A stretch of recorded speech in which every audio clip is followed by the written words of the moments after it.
창세기 20장 1절부터 18절까지의 말씀, 주신 말씀을 우리 함께 읽겠습니다. 아브라함은 마므레에서 네겝 지역으로 옮겨가서 가데스와 수루 사이에서 살았다. 아브라함은 그랄에 잠시 머문 적이 있는데 거기에서 아브라함이 자기 아내 사라를 사람들에게 자기 누이라 소개하였으므로 그랄 왕 아비멜렉이 사람을 보내서 사라를 데려갔다. 그런데 그날 밤에 하나님이 꿈에 아비멜렉에게 나타나셔서 말씀하셨다. 내가 이 여자를 데려왔으니 너는 곧 죽는다. 이 여자는 남편이 있는 여자다. 아비멜렉은 아직 그 여인에게 가까이 하지 않았으므로 주님께 이렇게 아뢰었다. 주님께서 의로운 한 민족을 멸하시렵니까? 아브라함이 저에게 이 여인은 자기 누이라고 하지 않았습니까? 또 이 여인도 아브라함을 오라버니라고 말하지 않았습니까? 저는 깨끗한 마음으로 떳떳하게 이 일을 하였습니다. 하나님이 꿈에 또 그에게 말씀하셨다. 그렇다. 나는 내가 깨끗한 마음으로 이렇게 한 줄을 잘 안다. 그러므로 내가 너를 지켜서 내가 나에게 죄를 짓지 못하도록 한 것이다. 그 여인을 건드리지 못하게 한 이유도 바로 여기에 있다. 이제 그 여인을 남편에게로 돌려 보내어라. 그의 남편은 예언자이므로 너에게 탈이 나지 않게 하여 달라고 기도할 것이고 너는 살 것이다. 그러나 그 여인을 돌려보내지 않으면 너와 너에게 속한 사람들이 틀림없이 다 죽을 줄 알아라. 다음 날 아침에 아비멜렉은 일찍 일어나서 신하들을 다 불렀다. 그들은 왕에게 일어난 일을 다 듣고서 매우 두려워하였다. 아비멜렉은 아브라함을 불러들여서 호통을 쳤다.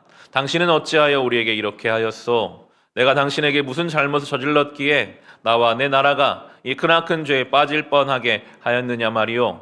당신은 나에게서는 안 될 일을 한 거요. 아비멜렉이 또 아브라함에게 말하였다. 도대체 어째서 이런 일을 저지른단 말이오? 아브라함이 대답하였다. 이곳에서는 사람들이 아무도 하나님을 두려워하지 않으니까 나의 아내를 빼앗으려고 할 때에는 사람들이 나를 죽일 것이라고 생각하였습니다. 그러나 사실을 말씀드리면 나의 아내가 나의 누이라는 것이 틀린 말은 아닙니다. 아내는 나와는 어머니는 다르지만 아버지는 같은 이복 누이이기 때문입니다. 하나님이 나를 아버지 집에서 떠나서 여러 나라로 두루 다니게 하실 때에 내가 아내에게 부탁한 말이 있습니다. 우리가 어느 곳으로 가든지 사람들이 나를 두고서 묻거든 그대는 나를 오라버니라고 하시오. 이것이 그대가 나에게 베풀 수 있는 은혜요 하고 말한 바 있습니다. 아비멜렉이 아브라함에게 양떼와 소떼와 남종과 여종을 선물로 주고 아내 사라도 아브라함에게 돌려보냈다. 아비멜렉이 아브라함에게 말하였다. 나의 땅이 당신 앞에 있으니 원하는 곳이 어디든지 가서 거기에서 자리를 잡으시오. 그리고 사라에게는 이렇게 말하였다. 나는 그대의 오라버니에게 은 1000세겔을 주었소. 이것은 그대와 함께 있는 여러 사람에게서 그대가 받은 부끄러움을 조금이나마 덜어보려는 나의 성의의 표시요. 그대가 결박하다는 것을 모두가 알게 될 것이요.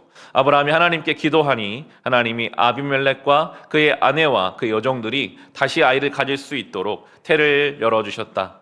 아비멜렉이 아브라함의 아내 사라를 데려간 일로 주님께서는 전에 아비멜렉 집안의 모든 여자의 태를 닫으셨었다. 아멘.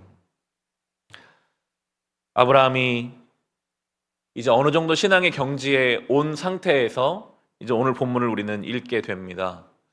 어제까지 읽었던 본문에서만 보더라도 아브라함은 이미 다른 사람의 신앙을 위해 기도하는 사람이었습니다. 하나님이 그 아브라함의 기도를 보시고 조카 롯을 구원하셨다라고 성경에 쓸 만큼 그는 이제 신앙의 여정을 거의 25년 가까이 75세에 부름받아서 지금 100세가 다 됐으니까요. 하나님 안에서 많은 일들을 경험했고 믿음의 근육이 생겼고 믿음의 유산이 많이 생긴 것 같은 상황인데 이제 오늘 이 본문은 어찌 보면 참 뜬금없는 이야기와 같습니다.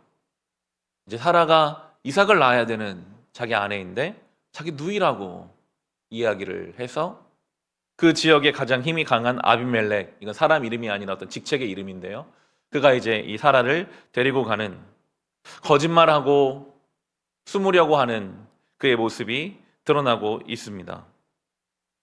이것이 아브라함이 75세에 처음 부름받아서 약속의 땅에 갔을 때, 그때 기근이 와서 이집트로 내려가서 바로 왕에게 자기 아내를 주면서 돈을 얻었던 그때와 거의 똑같은 지금 일이 일어나고 있죠. 변한 것이 없는 것 같은 이제 모습입니다. 처음에야 하나님을 잘 몰랐고 기근을 해석할 줄 몰랐고 하나님의 전능하심 몰라서 그랬다고 우리가 해볼 수 있다 하더라도, 지금 아브라함이 이런 행동을 보이는 것은 우리로서는 어떻게 이해해야 될까라고 볼 수 있지만, 실은 성경 전체적으로 봤을 때 여기에는 메시지가 있습니다. 아브라함만 그런 것이 아니었거든요. 하나님께 가장 은혜를 받았다고 하는 사람들, 다윗이 그랬잖아요. 다윗이 왕이 되었을 때 자기 신하의 부인, 그 신하의 부인이 목욕하는 것을 보고 무서운 일을 저지릅니다. 자기 신하를 죽이고 그 여인을 데리고 오죠. 그게 다윗이 하나님을 깊이 경험하고 나서 그때 일어난 일이에요. 사울을 피해서 그 광야에서 시편을 엄청나게 쓰고 하나님의 살아계심을 경험했던 그가 그런 일을 저지르죠. 죽지 않고 하나님께서 데리고 올라간 엘리야의 경우도 마찬가지입니다. 갈멜산에서 그런 놀라운 영적인 경험을 하고 나서도 그가 이거 나는 못하겠다고, 나는 죽고 싶다고, 그런 이야기도 이제 하잖아요. 아브라함이 왜 그랬을까? 다윗이 왜 그랬을까? 엘리야가 왜 그랬을까? 이렇게 우리가 쉽게 말할 수 없는 것은 실은 우리도 그렇기 때문입니다. 신앙생활을 제대로 많이 한 것 같은데, 이제는 좀 나도 달라진 것 같은데, 내가 좀 많이 안 것 같은데, 그런데 어느 면에서 보면요, 한 발자국도 못 나간 것처럼 느껴질 때가 있어요. 여전히 똑같은 것처럼, 참 속상하고 부끄럽고, 내 믿음 자체에 대해서 그럼 나는 믿음이 없는 사람이었나? 나는 뭐 하는 사람이었나 하는 생각이 들 때가 있습니다. 성경의 메시지는 그렇습니다. 우리는요, 하나님의 은혜로 덮어주셨기 때문에 은혜롭게 살고 있는 존재라는 것입니다. 저는 그렇게 본문이 읽히더라고요. 아브라함이 하나님이 덮어주셨으니까 믿음의 조상으로 산 거죠. 다윗이, 엘리야가, 우리가 다 마찬가지입니다. 아브라함이 그랬다는 것은요, 우리 모두가 마찬가지라는 것입니다. 저 사람 저 신앙생활 오래 하고 직분이 저런데 왜 저래, 그렇게 말할 필요가 없는 것은 우리 모두가 다 마찬가지라는 것입니다. 물론 그거에 대한 책임을 또 다른 방법으로 물으실 것입니다. 그럼에도 우리의 어떠함으로 사는 것이 아니라 그런 우리를, 하나님이 아브라함을 포기하지 않으시거든요. 야, 아브라함아, 너 안 되겠다, 너 지금 이제 눈앞인데 또 이런 짓을 하냐? 너는 이제 끝이다라고 하지 않으시거든요. 우리의 연약함을 통해 하나님의 은혜가 얼마나 큰지가 또 드러납니다. 자식의 일에 조용히 개입하시는 아버지처럼 하나님이 이 혼란스러운 일에 또 개입하세요. 바쁘세요. 아브라함 때문에 아비멜렉 꿈에 나타나셔가지고 그거 하지 마라 설명 다 하시고, 아비멜렉이 억울하니까 하나님 나는 억울한데요, 알고 있다, 그래도 돌려보내라. 그들의 태를 다 막으셨다가 또 아브라함의 기도를 여시고 하나님이 막 분주하게 움직이시는 것처럼 저는 그렇게 본문이 읽히더라고요. 아버지가 자녀의 일에 조용히 개입하셔서 하나하나 일을 풀어가십니다. 억울하게 죄짓는 자가 생기지 않도록 막아주시죠. 그래서 아비멜렉이 다음날 일어나서 아브라함 불러가지고 막 따집니다. 아니 당신이 어떻게 거짓말을 했는가? 아니 우리가 이렇게 죄를 짓도록 왜 그런 일을 했는가 막 따지잖아요. 그게 이제 9절 10절 쭉 나오거든요. 바로왕이 했던 것과 똑같은 이야기를 그가 하죠. 때로 우리는 이런 이야기를 들을 때 부담을 느낍니다. 예수 믿는 사람이 어찌하여 왜 그런 일을 행하는가? 그런 부담이 느껴질 것 같고, 좀 더 나간다면 아이고 내가 괜히 예수 믿는 거 주변 사람들이 알아가지고 내 행동 때문에 주님의 이름에 가려지면 안 되니까 그냥 아예 예수 믿는 거를 모르게 하고 살아야겠다 하고 생각할 때도 있습니다. 부담이 되니까요. 저는 오늘 본문을 묵상하면서 그렇게라도 부담을 느낄 수 있는 것이 우리에게 도움이 될 거라는 생각을 해보게 됩니다. 가능하시다면 내 주변 모든 사람이 내가 예수 믿는 것을 알게 하는 게 저는 좋은 것 같아요. 아유, 그랬다가 괜히 제가 하나님의 영광을 가리면 어떡합니까? 하나님의 영광은 그런 것으로 가려지는 것이 아닙니다. 태양빛이 가려지지 않거든요. 우리의 행동과 우리의 행실로 가려질 영광이 아닙니다. 아브라함의 행실로 하나님의 영광이 가려지지가 않아요. 그것이 아브라함의 신앙에 도움이 된다면 그게 오히려 감사한 일이죠. 내가 예수 믿는 걸 주변 사람들이 다 알기 때문에 내가 조금이라도 자기를 돌아보고 하나님 앞에 나를 챙길 수 있다면 그게 하나님이 원하시는 방법일 것입니다. 나 때문에 하나님 영광 가려지면 어떡합니까? 그것은 어쩌면 교만한 생각이죠. 내가 뭐라고 주의 영광이 가려지겠습니까? 주의 영광은 더 드러날 것입니다. 아브라함이 이제 이렇게 변명 아닌 변명을 합니다. 왜 그랬냐? 막 다그치니까 11절에 보시면 아브라함이 대답하였다. 이곳에서는 사람들이 아무도 하나님을 두려워하지 않으니까 나의 아내를 빼앗으려고 할 때에는 사람 나를 죽일 것이라고 생각하였습니다. 합니다. 아브라함이 혼자 생각한 거죠. 아무도 하나님을 두려워하지 않는다. 근데 굉장히 이 하나님을 두려워하는 사람들이었거든요. 나의 아내를 빼앗으려면 나를 죽일 것이다 라고 생각했다. 이런 본문을 묵상할 때마다 우리가 무엇을 담고 사는가, 내 생각을 담고 살면 염려에 붙들립니다. 이러면 어떡하지? 저렇게 되면 어떡하지? 그런 일이 하나도 일어나지 않았고 일어날 것도 아닌데 혼자 생각하는 거예요. 우리가 잘하는 것 중에 한 가지잖아요. 내일 일을 생각합니다. 지금까지 인도하신 하나님께 내일을 기도로 맡기는 게 아니라 내일을 그냥 혼자 생각하고 앉아 있으면 두려움이 몰려옵니다. 그러면서 믿음의 감각이 꺼지게 되고 거짓말을 만들어내고 나 혼자 이런 생각 저런 생각을 하면서 점점 믿음의 자리에서 멀어질 수 있거든요. 우리가 할 것은 생각이 아니라 기도이겠죠. 지금까지 인도하신 하나님을 묵상하는 일일 것입니다. 그 신실하신 하나님은 신실하시거든요. 유일하게 이 땅에서 변치 않는 온 세계 만물 중에 유일하게 변치 않으신 하나님이시기 때문에 지금까지 인도하신 하나님은 앞으로도 동일하게 인도하실 것입니다. 그 하나님께 내일을 맡기면 우리는 기쁨과 감사로 소망으로 살 수 있지만 아브라함처럼 생각을 하기 시작하면 하나님을 전혀 배제하고 그냥 내 생각으로만 살기 시작하면 우리는 흔들리게 될 것입니다. 결국 이 아브라함의 어떤 믿음 없는 행동을 통해 사라도 상처를 좀 받을 수도 있었고, 그리고 18절을 보면 아비멜렉이 아브라함의 아내 사라를 데려간 일로 주님께서는 전에 아비멜렉 집안의 모든 여자의 태를 닫으셨었다 합니다.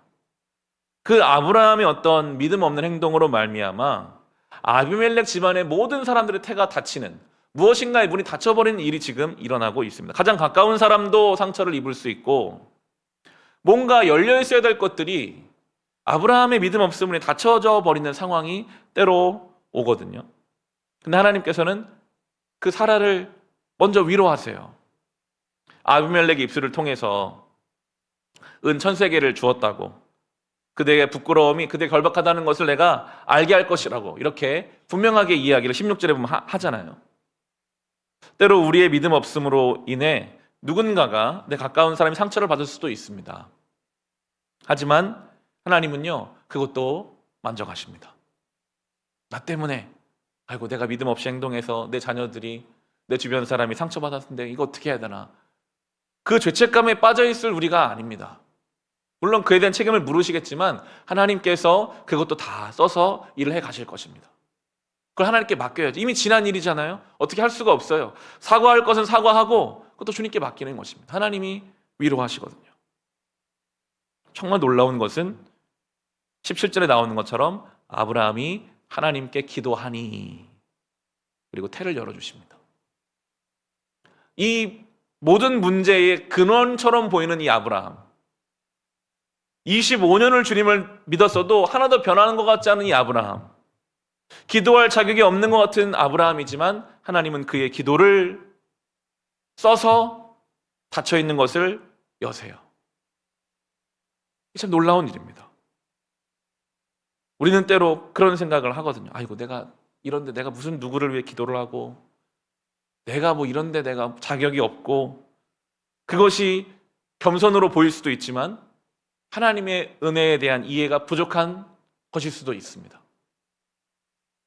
한 발자국도 우리가 못 나가고 있을 때요, 우리 주님이 그 옆에서 우리를 기다리십니다. 한 발자국도 나는 못 나갔는데 주님이 인내심을 가지고 20년, 30년, 평생을 옆에서 기다려주십니다. 우리 같으면 우리 못 기다리잖아요, 잘. 주님은 나의 미숙함을 옆에서 기다려주고 계십니다. 우리의 그 연약한 기도를 통해 닫힌 문을 열어지게 하십니다.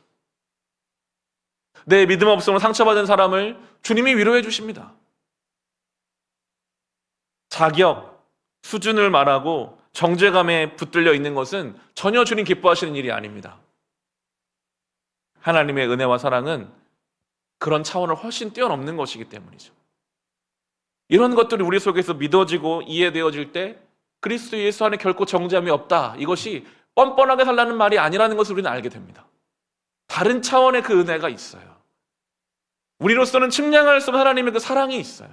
오늘도 우리를 기다려주시는 하나님의 그 은혜가 있습니다. 그걸 우리가 알아가면 알아갈수록 이제 우리 좀 닮아가게 되죠. 누군가를 바라봄에 있어서, 나 자신을 봄에 있어서, 세상을 봄에 있어서 쉽게 손가락질할 수 없고 비난할 수 없고 기도하게 되겠죠. 그 기도를 하나님 쓰셔서 닫힌 것들을 열어주십니다. 받은 상처가 회복되게 하십니다. 이 말씀 앞에서 참 작아집니다. 어쩌면 우리는 평생 한 발도 못 나갈 수도 있습니다. 주님은 그런 나를 사랑하십니다. 그게 복음입니다. 의인은 없나니 하나도 없다, 성경은 말하고 있거든요. 근데 그런 나를 의롭다 하시는 주님 믿는 그 믿음으로 칭의, 나는 의롭지 않지만 의롭다고 칭해 주시는 그 은혜 안에 덮어져서 살아가는 우리 모두가 될 수 있기를 주님의 이름으로 축원합니다. 우리 같이 찬송